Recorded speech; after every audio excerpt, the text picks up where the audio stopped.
Hi everyone, today we will discuss about Article 15. हमारे constitution में article 15 को install करने के कारण कई सारे हो सकते हैं, लेकिन यदि मैं आपसे कहूँ एक शब्द में इसका आंसर बताइए, वो शब्द बताइए, उस शब्द में इसका आंसर बताइए, वो शब्द क्या होगा बच्चों? वो शब्द है डिस्क्रिमिनेशन, भेदभाव। ये वो शब्द है जो आज़ादी से पहले भारत में, भारतीय समाज में व्याप्त था। किस बेस पर? रिलीजन, रेस, कास्ट, सेक्स या प्लेस ऑफ बर्थ। अब इंडियन कॉन्स्टिट्यूशन को बनाया जा रहा था, तो इस तरीके से भेदभाव को ख़त्म करना जरूरी है। देश का सबसे बड़ा संविधान बनाया जा रहा है, सबसे बड़ा कानून बनाया जा रहा है, तो उस कानून में इस भेदभाव को ख़त्म करना जरूरी है, इस तरीके के भेदभाव को। तो आर्टिकल 15 में ऐसे भेदभाव को प्रोहिबिट किया गया है, रोका गया है। ये रोकने का काम स्टेट का है। स्टेट मीन्स स्टेट गवर्नमेंट नहीं है। स्टेट का मतलब यहां पर हमारी देश की सरकार है। वो देश की सरकार स्टेट की भी हो सकती है और हमारी यूनियन गवर्नमेंट भी है, दोनों हैं। Okay, not only union but also state government भी, और भी होती है। स्टेट की मीनिंग आर्टिकल 12 में डिफाइन की गई है इंडियन कॉन्स्टिट्यूशन में। सो नाउ फोकस करते हैं आर्टिकल 15 की बात। तो फर्स्ट क्या है आर्टिकल 15? ये तो आप एक आसान तरीके से समझ चुके हैं। ब्रीफली मैंने बताया कि ये आर्टिकल 15 जो है वो डिस्क्रिमिनेशन को लेकर है। ग्राउंड क्या है डिस्क्रिमिनेशन क्या, वो मैंने आपको बताया। फिर से हम इस पर डिटेल पर चर्चा करने वाले हैं।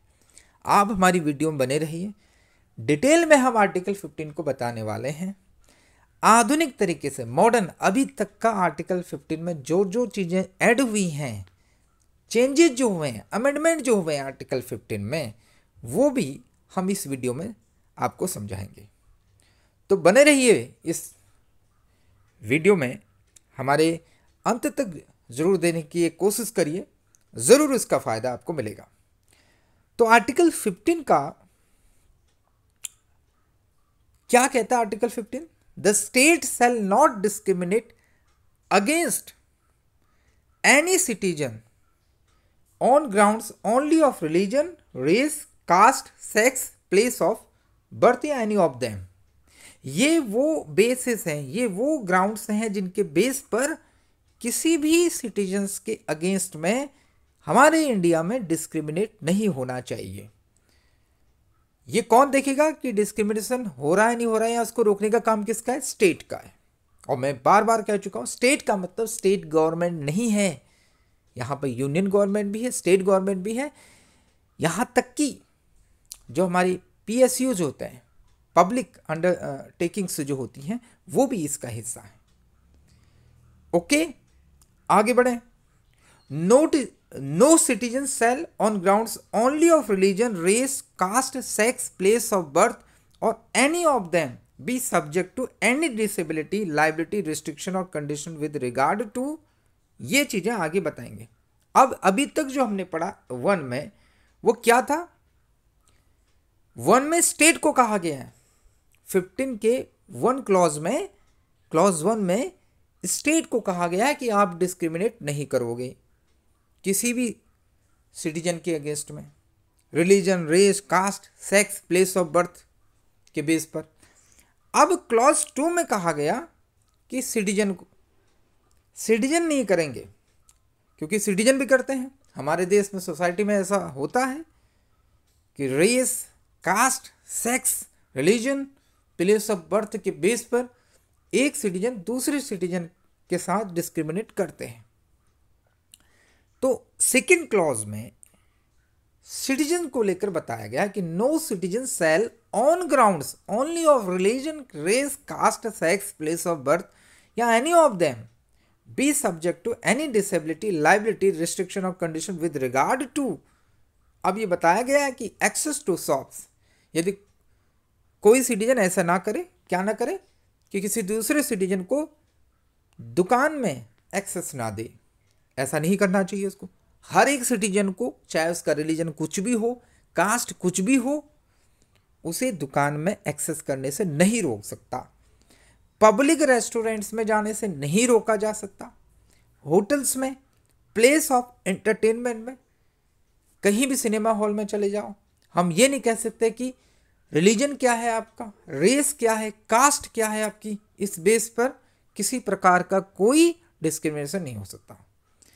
द यूज ऑफ वेल्स, कुओं का यूज करना है तो इसमें हम डिस्क्रिमिनेट नहीं कर सकते।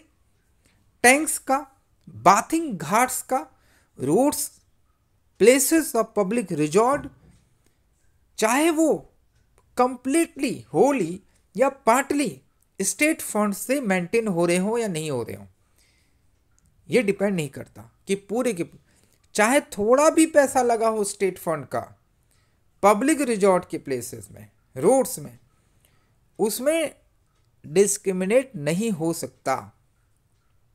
ओके, पनिशमेंट मिलेगा। आइए अब बात करते हैं क्लॉज 3 की। अभी तक हमने कितने क्लॉज पढ़े? 2। मैं एक बार फिर से बता रहा हूं, क्लॉज 1 स्टेट को कहता है कि आप डिस्क्रिमिनेट नहीं करोगे। ग्राउंड्स कौन कौन से वो मैंने बताए। क्लॉज 2 सिटीजन्स को कहते हैं कि आप डिस्क्रिमिनेट नहीं करोगे। ग्राउंड्स क्या है वो मैंने बताया, वही चीज़ है, religion, caste, place of birth, race, और कहाँ कहाँ नहीं करोगे वो भी हमने समझा। अब क्लॉज 3 में आते हैं। क्लॉज 3 क्या है? Nothing in this article, nothing in this article shall prevent the state from making any special provision for women and children। अब यहां परंतु है, अभी तक हमने देखा नहीं हो सकता जी भेदभाव, लेकिन यहां ये कह रहा है कि ये जो आर्टिकल है, कौन सा आर्टिकल? आर्टिकल 15, ये रोक नहीं सकता, ये प्रिवेंट नहीं कर सकता स्टेट को। किस बात में नहीं रोक सकता स्टेट को? कि वुमेन और चिल्ड्रन के लिए स्पेशल प्रोविजन करने के लिए। यदि स्टेट मतलब गवर्नमेंट वुमेन और चिल्ड्रन के लिए स्पेशल प्रोविजन करना चाहती है तो आर्टिकल 15 स्टेट को नहीं रोक सकता। यानी कि ये नहीं कह सकता कि भाई वुमेन, ऑब्वियसली हम कहेंगे सेक्स के बेस पर कोई प्रकार का डिस्क्रिमिनेशन नहीं हो सकता, डिस्क्रिमिनेशन नहीं हो सकता, भेदभाव नहीं हो सकता, आर्टिकल 15 कहता है। लेकिन गवर्नमेंट वुमेन के लिए स्पेशल प्रोविजंस कर सकती है, ये क्लॉज 3 बता रहा है। बच्चों के लिए गवर्नमेंट स्पेशल प्रोविजन कर सकती है, ये क्लॉज 3 कहता है। अब क्लॉज 4 की हम बात करते हैं। नथिंग इन दिस आर्टिकल, ये जो आर्टिकल 15 है ये, या इन क्लॉज 2 ऑफ आर्टिकल 29 बाद में हम पढ़ेंगे, 29 का क्लॉज 2, ना ही आर्टिकल 29 का क्लॉज 2 और ना ही ये आर्टिकल 15 ये स्टेट को प्रिवेंट नहीं कर सकते किसी भी प्रकार के स्पेशल प्रोविजन को बनाने को लेकर। किसके लिए स्पेशल प्रोविजंस? सोशली और एजुकेशनली बैकवर्ड क्लासेस के लिए, socially and educationally backward classes के एडवांसमेंट के लिए, उन्नति के लिए यदि सरकार कोई स्पेशल प्रोविजन करना चाहती है तो कर सकती है, आर्टिकल 15 नहीं रोक सकता। आर्टिकल 15 नहीं रोक सकता। अब कोई अनपढ़ी होगा जो जाएगा सुप्रीम कोर्ट में और कहेगा ये आर्टिकल 15 के खिलाफ है, पढ़े पहले तब जाके सुप्रीम कोर्ट में जाए याचिका दे। तो क्लॉज 4 गवर्नमेंट को ये पावर देता है कि socially and educationally backward classes जो हैं उनके एडवांसमेंट के लिए सरकार, गवर्नमेंट, स्टेट स्पेशल प्रोविजन कर सकती है, या वो शेड्यूल्ड कास्ट के हो या शेड्यूल्ड ट्राइब्स के लिए भी, एससी और एसटी के लिए भी यही पावर देता है क्लॉज 4। तो क्लॉज 4 किसको लेकर है? Socially and educationally backward classes के लिए, बैकवर्ड क्लासेस के लिए, शेड्यूल्ड कास्ट के लिए, शेड्यूल्ड ट्राइब्स के लिए, इनके लिए स्पेशल प्रोविजन करने का अधिकार देता है स्टेट को। आर्टिकल 15 नहीं रोक सकता, आर्टिकल 29 भी नहीं रोक सकता, ये क्लॉज 4 कह रहा है। अब आइए क्लॉज 5 में। तो अभी तक कितने क्लॉज पढ़ लिए हमने? 4। क्लॉज 5 में आते हैं। नथिंग इन दिस आर्टिकल और इन सब clause G of clause 1 of article 19। ना ही ये आर्टिकल ये जो 15 है और ना ही आर्टिकल 19 का क्लॉज 1 का सब क्लॉज जी ये स्टेट को प्रिवेंट नहीं कर सकता, रोक नहीं सकता। क्या करने के लिए? स्पेशल प्रोविजंस को बनाने के लिए। किसकी उन्नति के लिए? किसके लिए? एडवांसमेंट के लिए। किसके एडवांसमेंट के लिए? Socially and educationally backward classes के लिए। सोशली एंड एजुकेशनली, याद रखना, एजुकेशनली बैकवर्ड क्लासेस के लिए, या शेड्यूल्ड कास्ट के लिए, या शेड्यूल्ड ट्राइब्स के लिए, in so far as such special provisions relate to their admission to educational institutions, including private educational institutions, whether aided or unaided by the state। ये चीज ध्यान रखें कि ये जो क्लॉज 5 है, ये क्लॉज 5 और भी ज्यादा पावर दे रहा है स्टेट को कि वो सोशली और एजुकेशनली जो बैकवर्ड क्लासेस हैं, या शेड्यूल्ड कास्ट है, या शेड्यूल्ड ट्राइब्स हैं, इनके लिए वो और कुछ कर सकती है। किस क्षेत्र में? एजुकेशन के क्षेत्र में। तो आर्टिकल 15 का क्लॉज 5 जो है, ये भी किसको लेकर है? Socially and educationally backward classes के लिए, एससी के लिए, एसटी के लिए। बट स्पेशली किस क्षेत्र में है?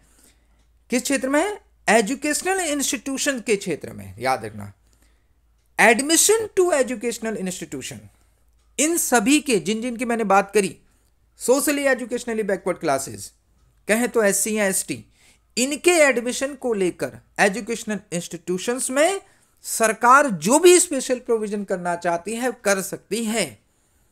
यहां तक कि प्राइवेट एजुकेशनल इंस्टीट्यूशन की भी बात हुई है। प्राइवेट, चाहे वो एडेड हो गवर्नमेंट के द्वारा या अनएडेड हो बाय द स्टेट के द्वारा, ओके। बट यहां पर अदर देन यूज हुआ है, other than the minority educational institution. लेकिन जो माइनॉरिटी एजुकेशनल इंस्टीट्यूशंस हैं हमारे देश में, मदरसा या अन्य, वहां पर ये क्लॉज 5 इंप्लीमेंट नहीं होगा, वहां ये क्लॉज 5 लागू नहीं होगा। याद रखें, समझिए, ओके। अब आते हैं लास्ट क्लॉज 6 में। अभी तक इस दिन तक आर्टिकल 15 में टोटल क्लॉज की संख्या 6 है। तो क्लॉज 6 की अगर हम बात करें तो इसमें क्या लिखा है? नथिंग इन दिस आर्टिकल और सब clause G of clause 1 of Article 19 or Clause 2 of Article 29 shall prevent the state from making।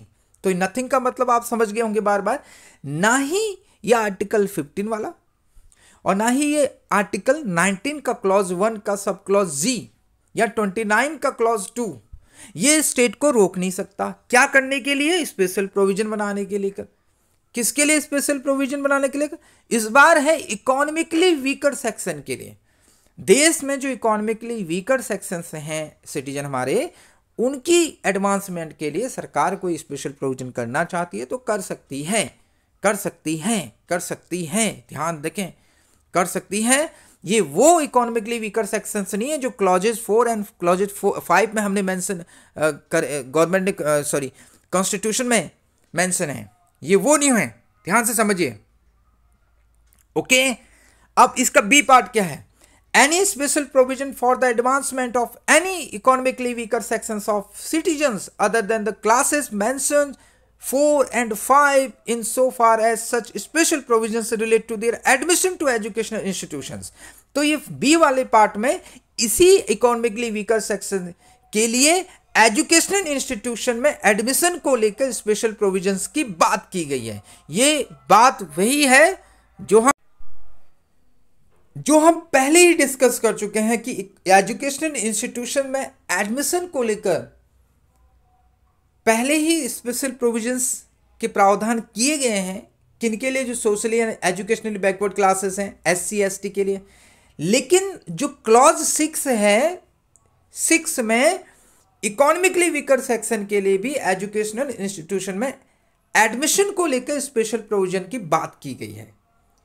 ये बात नहीं है, जो इकोनॉमिकली वीकर सेक्शन को भी एडमिशन करने का राइट देता है एजुकेशनल इंस्टीट्यूशंस में, और ये चाहे एडेड हो या अनएडेड हो स्टेट के द्वारा, उन पर भी ये बात लागू होगी। लेकिन माइनॉरिटी एजुकेशनल इंस्टीट्यूशन में ये स्पेशल प्रोविजन लागू नहीं होगा। तो इस तरीके से, अच्छा एक और चीज यहां पर लिखी हुई है, पढ़ लेते हैं। Other than the minority educational institution referred to in clause 1 of article 30 which in the case of reservation would be in addition to the existing of reservation and subject to a maximum of 10% of the total seats in each category। तो ये maximum कितना percentage दिया जा सकता है reservation? 10% दिया जा सकता है टोटल सीट का हर एक कैटेगरी में। तो ये बात क्लॉज 6 में है। तो टोटल आर्टिकल 15 में कितने क्लॉज हैं? 6 क्लॉज हैं। एक बार रैपिड रिवीजन करते हैं।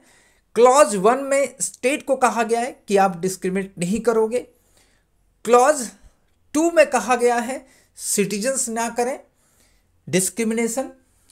क्लॉज 3 में, क्लॉज 4 में, क्लॉज 5 में और क्लॉज 6 में मुझे पूरा भरोसा है कि आपको किसी प्रकार का कोई डाउट नहीं रहा होगा। क्लॉज 3 किसके बारे में बात करता है? ये हमें बखूबी पता। एजुकेशनल वुमेन एंड चिल्ड्रन, ये 2 ऐसे सेक्शन है हमारी सोसाइटी के लिए जिनके लिए क्लॉज 3 में स्पेशल प्रोविजन की बात की गई है। क्लॉज 4 में एजुकेशनली, क्लॉज 4 में socially and educationally backward classes के लिए, चाहे वो एससी हो एसटी के लिए। क्लॉज 5 में भी इन्हीं के लिए बात की गई है, लेकिन किस क्षेत्र में? एजुकेशनल इंस्टीट्यूशन के क्षेत्र में। और क्लॉज 6 में इकोनॉमिकली वीकर सेक्शन की बात की गई है, और जिसके बी पार्ट हैं ए और फिर बी में एजुकेशनल इंस्टीट्यूशन में इनके एडमिशन को लेकर स्पेशल प्रोविजंस की बात की गई है। तो इस तरीके से ये आर्टिकल 15 हमने टोटली यहां पर मेंशन किया। आई होप कि आपको ये बात समझ में आई होगी। ये वीडियो जिस तरीके से मैंने यहाँ पर समझाने की कोशिश की है, शायद आपको समझ में आई होगी। Thank you for watching this video.